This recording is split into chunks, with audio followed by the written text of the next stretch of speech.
యూదా అంటున్నాడు, ప్రియులారా, మీరు విశ్వసించు అతి పరిశుద్ధమైన దాని మీద మిమ్మును మీరు కట్టుకొనుచు, మీరు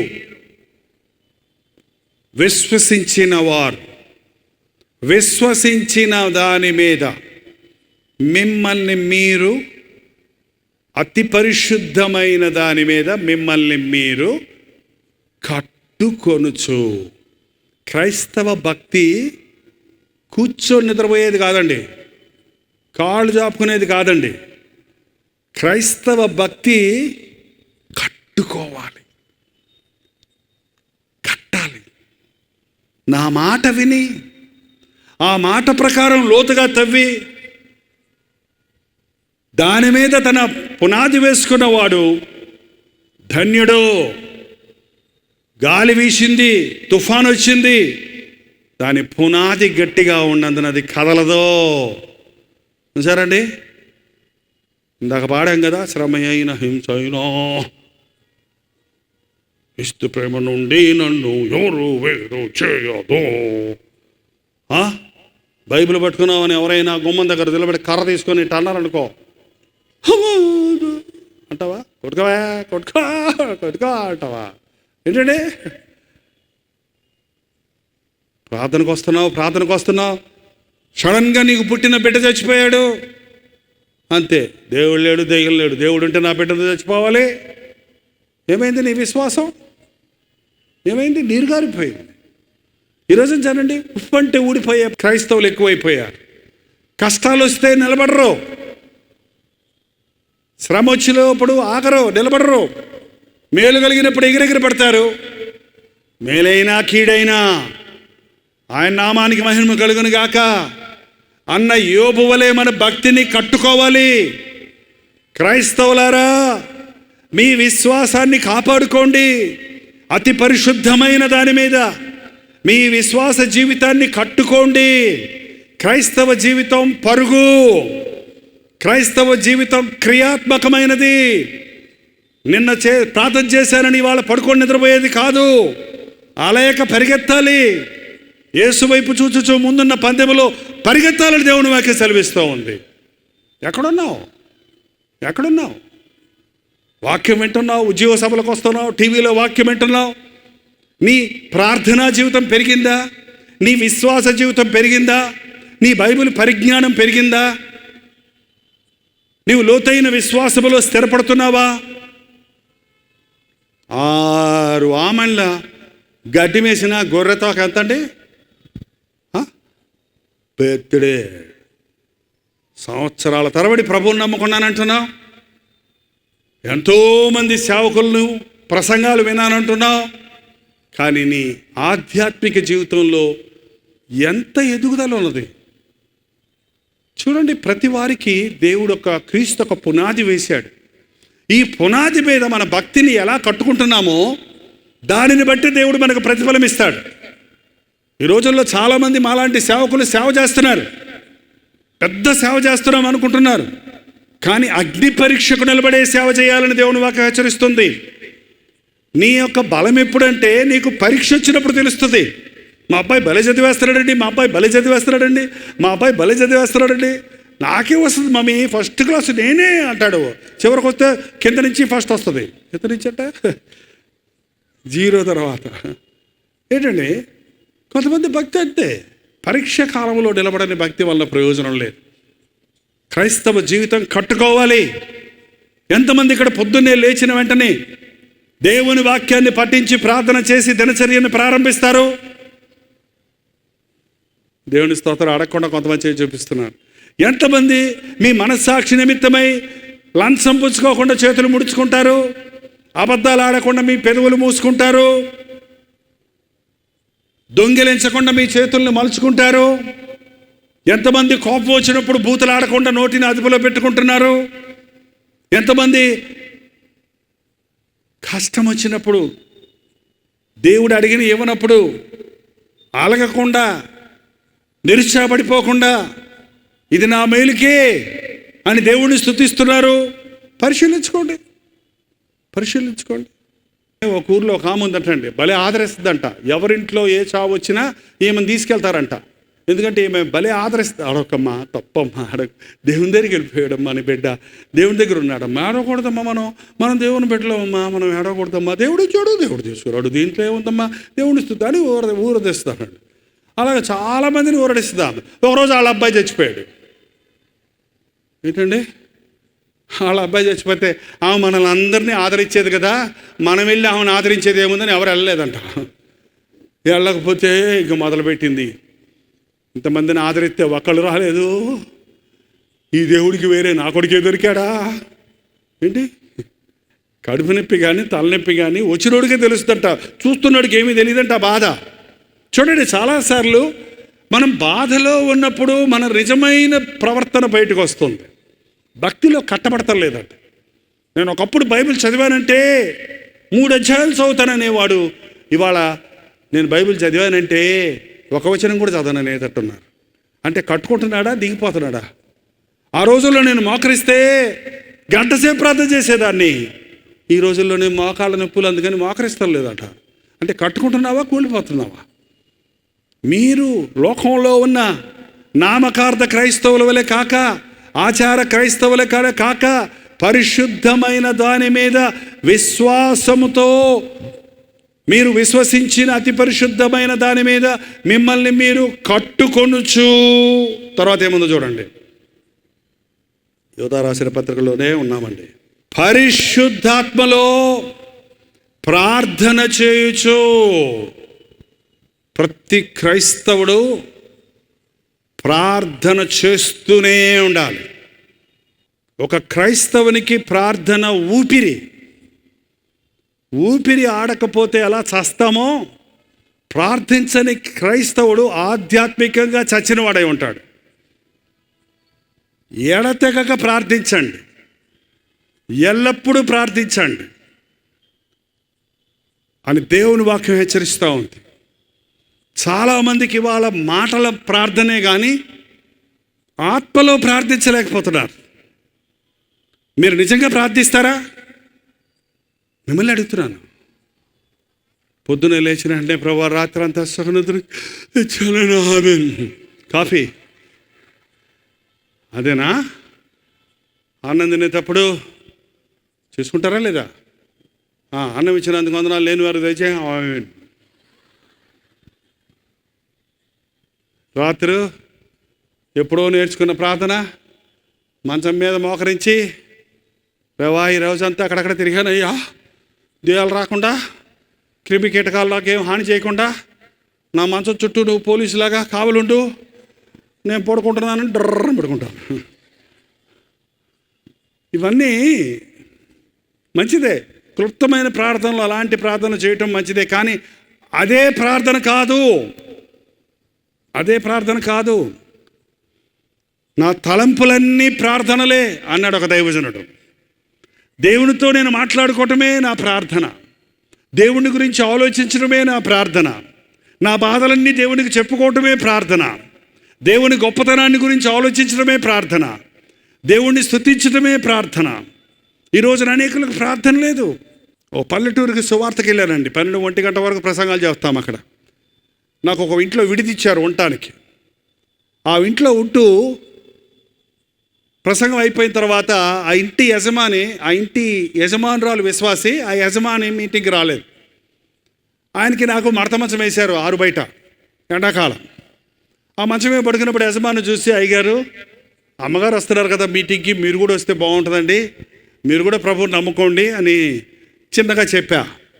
అదేముందండి, మడత మంచం మీద పడుకొని మీరు చెప్పిందంతా బాగా వింటున్నాను అన్నాడు. మైకులు పల్లెటూరు కదా, గొట్టాలి అప్పుడు, బాగా వింటున్నాను, చాలా బాగా చెబుతున్నారు, మధ్యలో ఏదో ప్రార్థన చేసుకోండి అంటున్నారు, అదేదో కాగితం మీద రాసి ఇచ్చేయండి చేసుకుంటాను అన్నాడు. ఏంటండి, ప్రార్థన కాగితం మీద రాసి ఇచ్చేస్తే చేసుకుంటాడంట ఆయన. ప్రార్థన అంటే దేవునితో మాట్లాడుకోవటమే. మీరు నాతో ఎలా మాట్లాడుతున్నారో అలాగే మీరు దేవునితో మాట్లాడవచ్చు. మీరు ఎక్కడైనా మీ ఇంట్లో మూలకెళ్ళి, ఓ చోటుకెళ్ళి, మీ పొలంలోకి వెళ్ళి మీరు దేవుడు వింటున్నాడు అని మీ బాధలు, కష్టాలు, మీ స్థితిని చెప్పుకోవటమే ప్రార్థన అండి అంటే, అంతేనా అన్నాడు ఆయన. ఏంటంటే అంతే. ప్రార్థన అంటే పెద్ద పెద్ద పదజాలాలు అవసరం లేదు. చాలామంది నాకు ప్రార్థన రాదండి అంటారు. ప్రార్థన చేయమంటే ఎంతో సిగ్గుపడతారు. ప్రార్థన చేయమంటే నాకు భయం అంటారు. ప్రార్థన చేయమంటే ఇంకేమంటారండి? మీరు ఏమన్నా అంటారు అలాగా? ప్రార్థన రాదు అనకండి. ఓ చిన్న పాపకి అప్పుడప్పుడే మాటలు వస్తున్న పాపకి ఆకలేసింది అనుకోండి, అమ్మని అన్నం పెట్టమని అడగాలనుకోండి, ఏమని అడుగుద్ది? అమ్మా నాకు ఆకలి వేయుచున్నది గనుక ఒక గిన్నె తీసుకొని మెత్తగా అన్నము వండి అందులో వేసి పప్పు వేసి బాగుగా పిసికి నెయ్యి వేసి చిన్ని చిన్ని ముద్దలు చేసి నాకు తినిపించు మమ్మీ అంటదా? అంటదండి? ఏమంటది? అమ్మా బువ్వా, ఏ గిన్నె తీసుకోవాలో, ఏ అన్నం పెట్టాలో, ఎంత నెయ్యి వేయాలో, ఎలా ముద్దలు చేయాలో, ఎలా తినిపించాలో అమ్మకన్నీ తెలుసు. మనం దేవుని దగ్గరికి వెళ్ళి ప్రార్థనని మనం పెద్ద వ్యాఖ్యానం చేయక్కర్లేదు. విస్తారమైన మాటలతో ప్రార్థన చేసేవాళ్ళంట మనుషుల కోసం చేస్తారంట. కొంతమంది ప్రార్థన చేయమంటే ప్రసంగం చేసేస్తారు ఏకంగా. కొంతమంది ప్రార్థన చేయమంటే ప్రభా మా పక్కింటి వాళ్ళకి బుద్ధి లేదు నాయన, వాళ్ళకి బుద్ధి దయచేయి ప్రభా, నా భార్య నా మాట వింటం లేదు ప్రభా, లోతు భార్యలాగా అయిపోతుంది ప్రభా.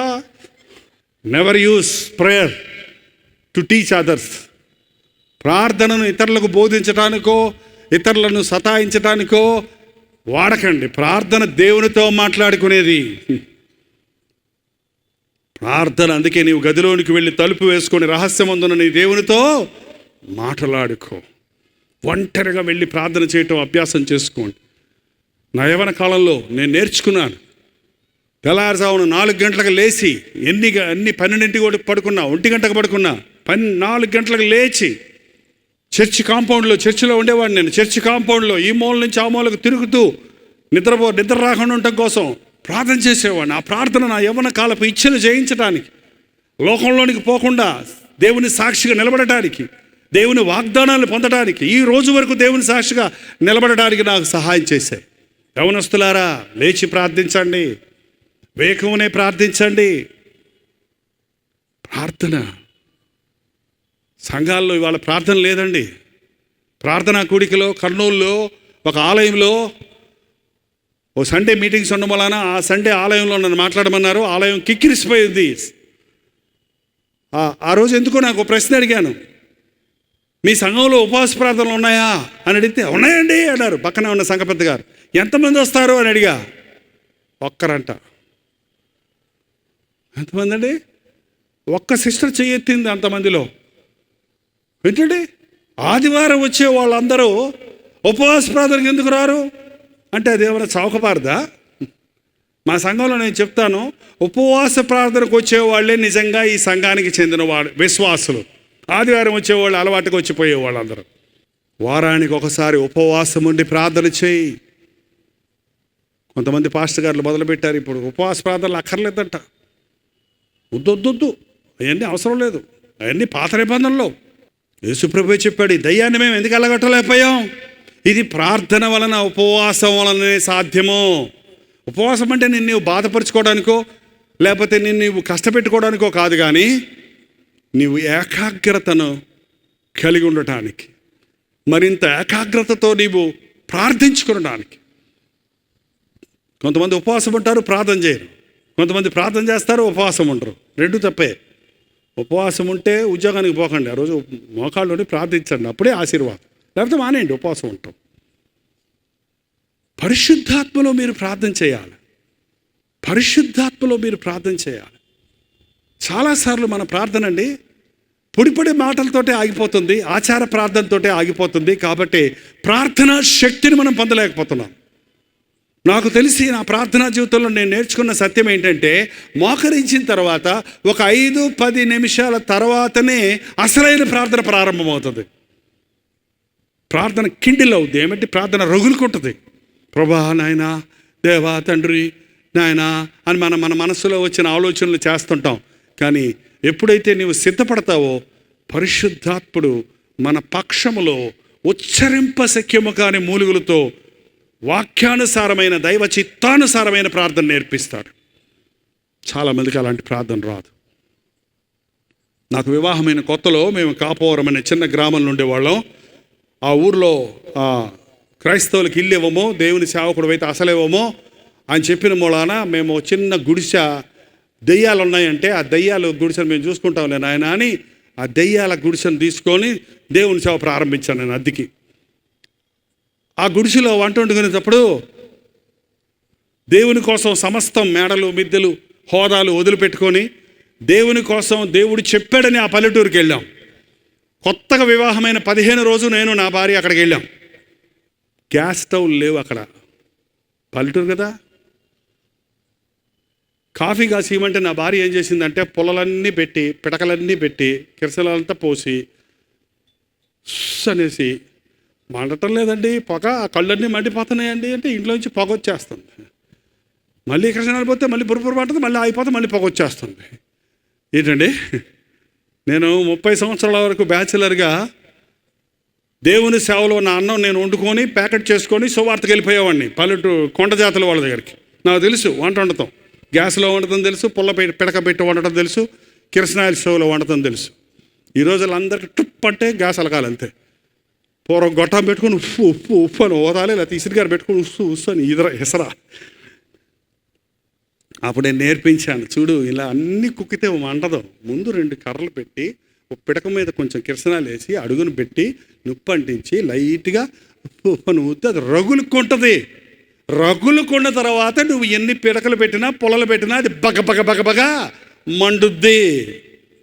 ఏంటండి, ప్రార్థన కూడా అంతే. కొంతమందికి ప్రార్థన కూడా పొల్లలు పిడకలు కుక్కినట్టు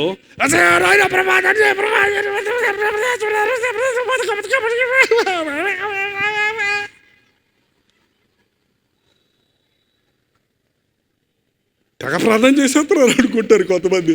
అన్ని భారాలు పెట్టేసుకుంటే చచ్చిపోతాను ఆమె అంటారు, చివరికి చచ్చిపోతారంట. ప్రార్థన నేర్చుకోండి. ప్రార్థన మొదట దేవుణ్ణి స్తుతించండి, అడక్కండి దేవుణ్ణి. మొదట ఏం అడక్కండి, గొప్పదేవా, నిజదేవా, ప్రార్థన ఆలకించేదేవా,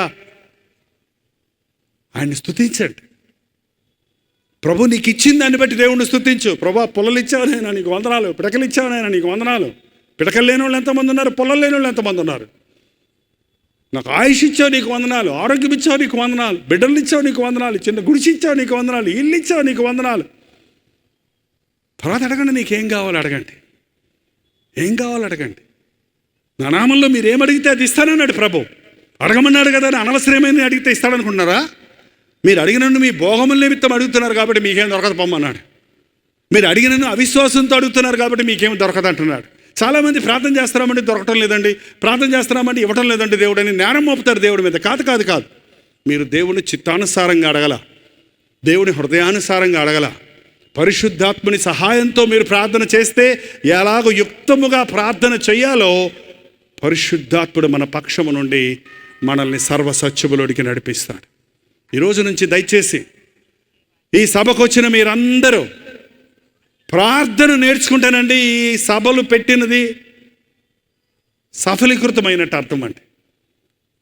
మీరు ఏ బాధ వచ్చినా, ఏ కష్టం వచ్చినా మనుషుల దగ్గర పరిగెత్తకండి, వైద్యుల దగ్గర పరిగెత్తకండి, ముందు లాయర్ల దగ్గర పరిగెత్తకండి, ధనవంతుల దగ్గర పరిగెత్తకండి, అధికారుల దగ్గర పరిగెత్తకండి.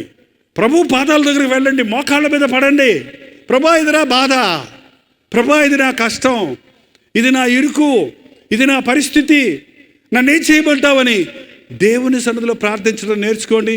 మీరెప్పుడు దివాళా తీయరు, మీరెప్పుడు నష్టపోరు, మీరెప్పుడు నిరుత్సాహపడరు. ప్రార్థన ఆలకించే దేవుడు మీకు జవాబిస్తాడు. పరిశుద్ధాత్మలో ప్రార్థించాలి. అంచెదినాలలో క్రైస్తవులారా ప్రార్థించండి. బిల్లీ గ్రహాం గారు, ఆయన ఒక క్రైస్తవుడికి అత్యవసరమైంది ఏంటండి అని ఎవరో ప్రశ్న వేశారంట. అంటే ఆయన చెప్పాడు సమాధానం, ప్రేయర్, ప్రార్థన. రెండవది ఏంటండి, ప్రార్థన. మూడవది ఏంటండి, ప్రార్థన. ఏంటండి, ప్రార్థన చేయడానికి మనకి ఏమైనా డబ్బులు అవుతాయా? ప్రార్థన చేయాలంటే ఏదైనా కొండకెక్కాలా? మీరు ఎక్కడున్నారో అక్కడ మోకరిస్తే యేసయ్య నీ ప్రార్థన వినడానికి ఎప్పుడూ సిద్ధంగా ఉన్నాడు. ఈ రాత్రి మనం కూడా ఒక తీర్మానం చేసుకుందాం. ఈ రోజు నుండి నేను యేసుక్రీస్తు కొరకు జీవిస్తాను. హల్లెలూయా. లేచి నిలబడండి. ప్రార్థన. నాతో మాట్లాడయ్యా, నీ పరిశుద్ధాత్మను నా మీద కుమరించు నాయన. నీ మెల్లని స్వరాన్ని వినిపింపజేయి తండ్రి. ఈ ఆవరణలో కూడి వచ్చిన నీ బిడ్డలందరినీ వెలిగించి ఈ లోకంలో ఉన్న వెక్కర జనుల మధ్య జ్యోతుల వలె ప్రకాశించినట్లు నీ పరిశుద్ధాత్మతో అభిషేకించము నాయన. ప్రార్థన రాని వారికి ఈ రోజు నుండి ప్రార్థనాత్మను దయచేసి ఉచ్చరింప శక్యము గాని మూలుగులతో చేయు ప్రార్థన, దైవ చిత్తానుసారమైన ప్రార్థన చేయువారిగా, నశించిపోతున్న ఆత్మల కొరకు విజ్ఞాపన చేయు ప్రార్థనా పరులుగా మమ్మల్ని మలుచుకొనుము తండ్రి. ఈ భూమి దాని ఆశ గతించిపోయే రోజులు ఆసన్నమైనవని, భూమి అంతకంతకు చెడిపోతుందని, మనుషులు అంతకంతకు దౌర్భాగ్యపు స్థితికి దిగజారిపోతున్నారని మేము చూసినప్పుడు, మోసగాడుల మధ్య, వంచకుల మధ్య, గర్విష్ఠుల మధ్య, అబద్ధికుల మధ్య, నాస్తికుల మధ్య, ఏ మాత్రము నీతి న్యాయం లేని జంతు స్థితికి దిగజారిపోయిన జనుల మధ్య మేము నీ సాక్షులుగా నిలబడడానికి సహాయం ఇచ్చాయి. అట్టి వారితో మేము కలిసిపోక, ప్రకృతి సంబంధమైన మనుషులతో మేము సఖ్యత కలిగి ఉండక, ఆత్మ సంబంధమైన వారిగా పైనున్న వాటి మీద మా మనసుంచుటకు సహాయం చేయి నాయన. అక్కడ నుండి క్రీస్తు క్రిందికి దిగి వస్తున్నాడని విశ్వసించుటకు సహాయం చేయి నాయన. భూ సంబంధమైన మా అవయవములను, ధనాపేక్షను, శరీర ఇచ్ఛలను చంపివేయడానికి సహాయం చేయి తండ్రి. నీ బిడ్డలను హెచ్చరించిన, మేల్కొల్పిన ప్రతి మాట వారి గుండెల్లో నిలిచి ఉండడానికి, నీ రాకడ వరకు నమ్మకస్తులుగా నిలబడి నీ వచ్చినప్పుడు ఎత్తబడి వధువు సంఘంలో ఉండటకు ఈ ఆవరణలో ఉన్న ప్రతి ఒక్కరికి నీ సహాయం చేయము. యేసుక్రీస్తు నామములో అడుగుచున్నాము తండ్రి. మన తండ్రి అయిన దేవుని యొక్క ప్రేమయు, కుమారుడైన క్రీస్తు యొక్క కృపయు, ఆదరణకర్త అయిన పరిశుద్ధాత్మ యొక్క సహవాసమును కూడి వచ్చిన మనందరికీ ఇప్పుడును సదాకాలమును తోడై ఉండును గాక. ఆమేన్, ఆమేన్, ఆమేన్. సమస్యల్లో ఉన్నారా?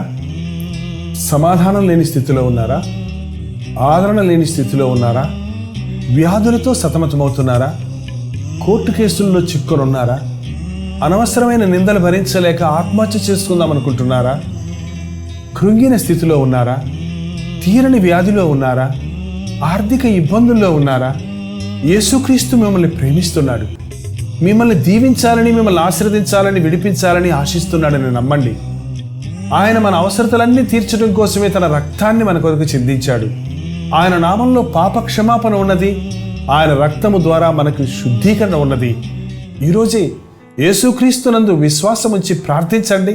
మీ సమస్యలన్నిటి నుంచి ఆయన విడిపించడానికి సమర్థుడని విశ్వసించండి. మీ పక్షంలో మేము ప్రార్థించాలని ఆశిస్తే మీ పేరు, చిరునామా వివరాలతో పాటు మీ ప్రార్థనా అవసరాలు మాకు తెలియచేయండి. మీ పక్షంలో విజ్ఞాపన చేయడానికి మేము ఎప్పుడు సిద్ధంగా ఉన్నాం. ఈ కింద బట్టి ఫోన్ నెంబర్లకు మీరు వాట్సాప్ మెసేజ్ పంపించవచ్చు. వాటిని పరిశీలించి ప్రభు సన్నిధిలో మీకోసం విజ్ఞాపన చేస్తున్నాం.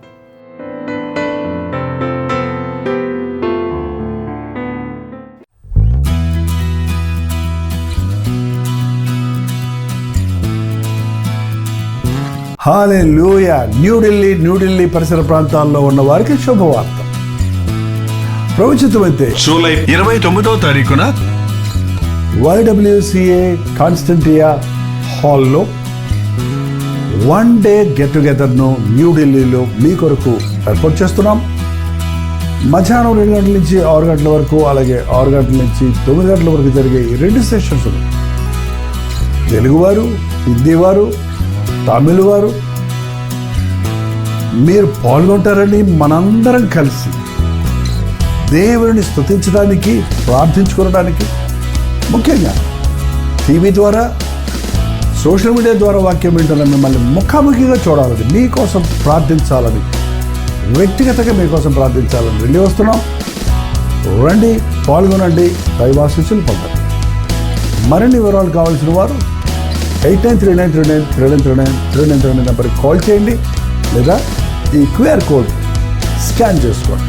గుర్తుపెట్టుకోండి, జూలై 29వ తారీఖున న్యూఢిల్లీలో YWCA కాన్స్టంటియా హాల్లో, అశోక్ రోడ్లో ఉన్న హాల్లో 1 డే గెట్ టుగెదర్ జరుగుతుంది. రండి, మీ స్నేహితుల్ని, బంధువుల్ని అందరినీ కూడా ఆహ్వానించండి. తప్పకొస్తారు కదా.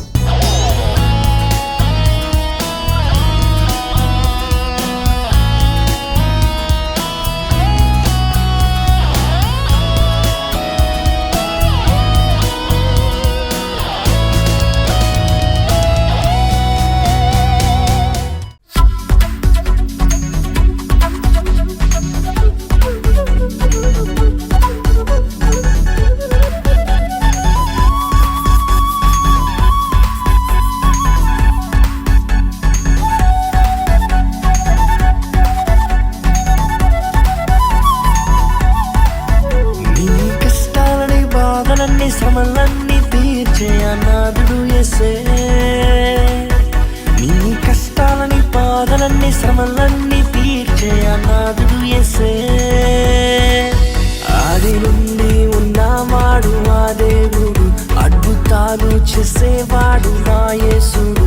ఆది నుండి ఉన్నవాడు ఆ దేవుడు, అద్భుతాలు చేసేవాడు నా యేసుడు.